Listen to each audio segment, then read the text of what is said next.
नमस्कार दोस्तों, मैं संजीव कुमार वर्मा, सहआचार्य एसपीसी राजकीय महाविद्यालय अजमेर से आप सब लोगों से मुखातिब हूँ। हम पहले की जो कक्षाएं बायो ज्योग्राफी में हुई है, जैव भूगोल के अंतर्गत हुई हैं, उनमें हम पारिस्थितिकी तंत्र और पारिस्थितिकी और कितने प्रकार की पारिस्थितिकियाँ होती हैं उनके बारे में पढ़ चुके हैं। आज हम उसी को क्रम में थोड़ा सा आगे बढ़ते हुए पारिस्थितिकी क्या है, आवास क्या है और निके क्या है, मतलब इकोलॉजी क्या है, हैबिटेट क्या है और निके NICHE क्या है, इसके बारे में चर्चा करेंगे। और साथ ही साथ पारिस्थितिक तंत्र की विभिन्न घटकों के बारे में भी हम आगे चर्चा करेंगे। इसी क्रम में मैं पारिस्थितिकी और आवास समानार्थी शब्द नहीं है। पारिस्थितिकी का अर्थ व्यापक है, जबकि आवास मात्र भौतिक पर्यावरण तक ही सीमित होता है।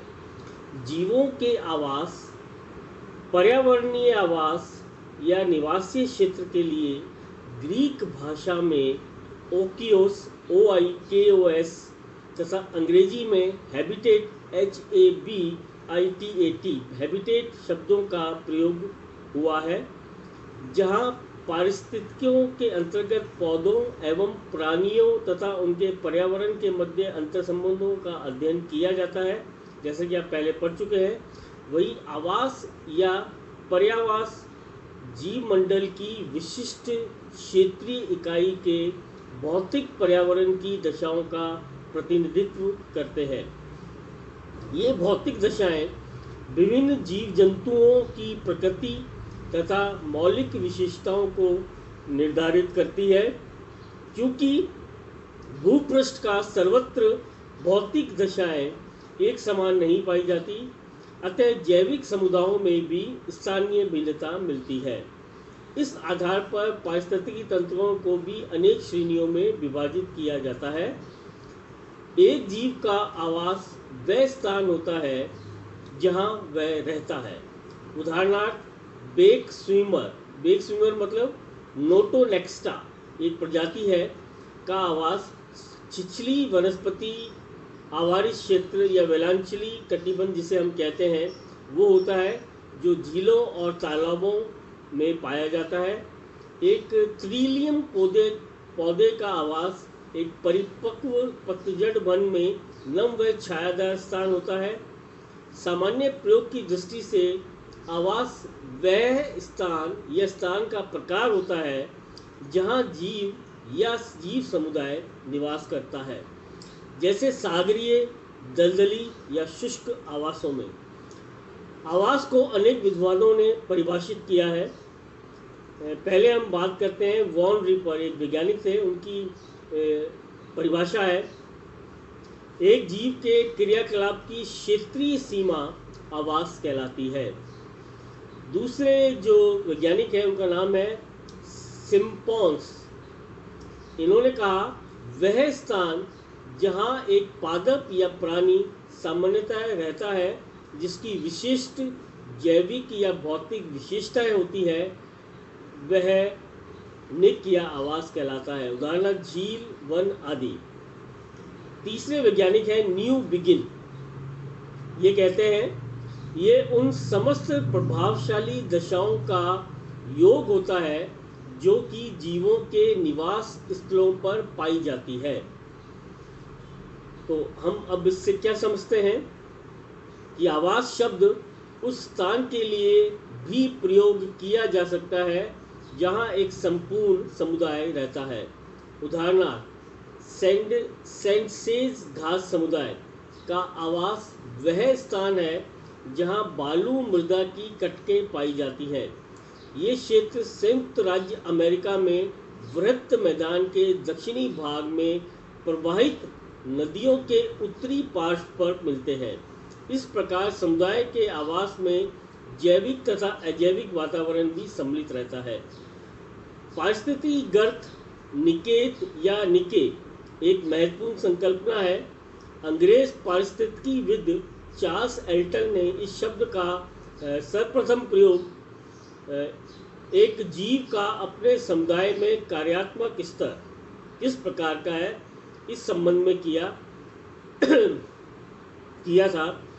इससे स्पष्ट हो गया कि निके का अर्थ आवास नहीं है, ये जीव की वह स्थिति या अवस्था है जो उसके अपने समुदाय में होती है।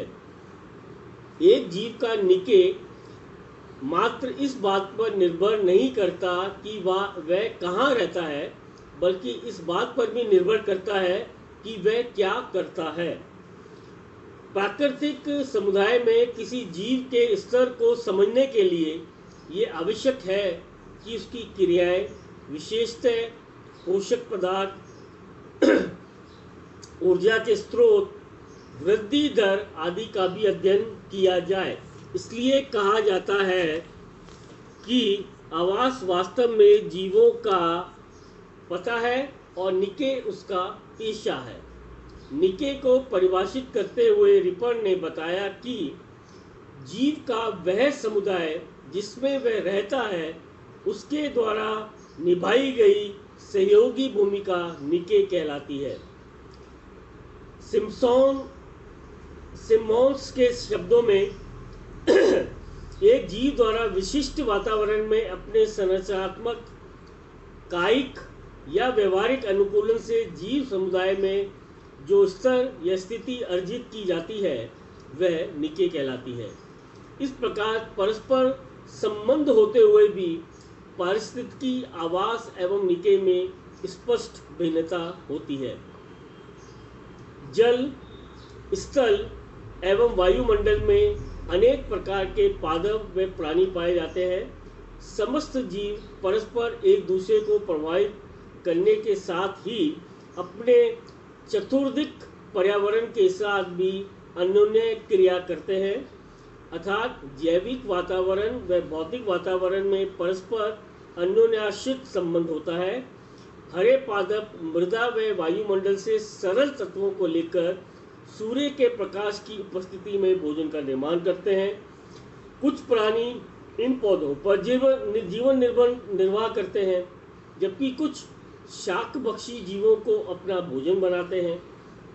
जीवों का एक वर्ग मृत पादपों व प्राणियों पर भी निर्भर करता है, जो पदार्थों को पुनः मृदा व वायुमंडल में मिला देते हैं।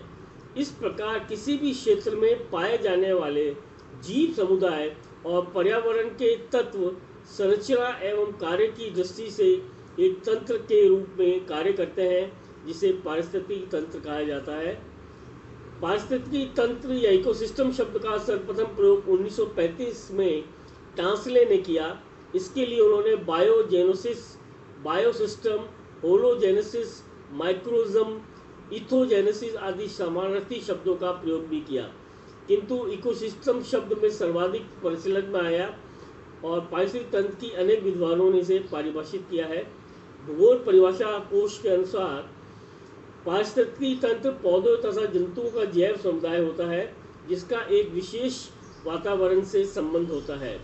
टांसले के अनुसार वातावरण के सभी जैविक या अजैविक कारकों के एकीकरण के फलस्वरूप निर्मित तंत्र पारिस्थितिक तंत्र कहलाता है। हैगेट के अनुसार पारिस्थितिक तंत्र ऐसी पारिस्थितिकी व्यवस्था है जिसमें पादप एवं जीव जंतु अपने पर्यावरण से पोषण कुंडलियों की एक श्रृंखला द्वारा संबंध होते हैं। अब हम कल बात करेंगे पारिस्थितिकी तंत्रों के प्रकारों की। धन्यवाद।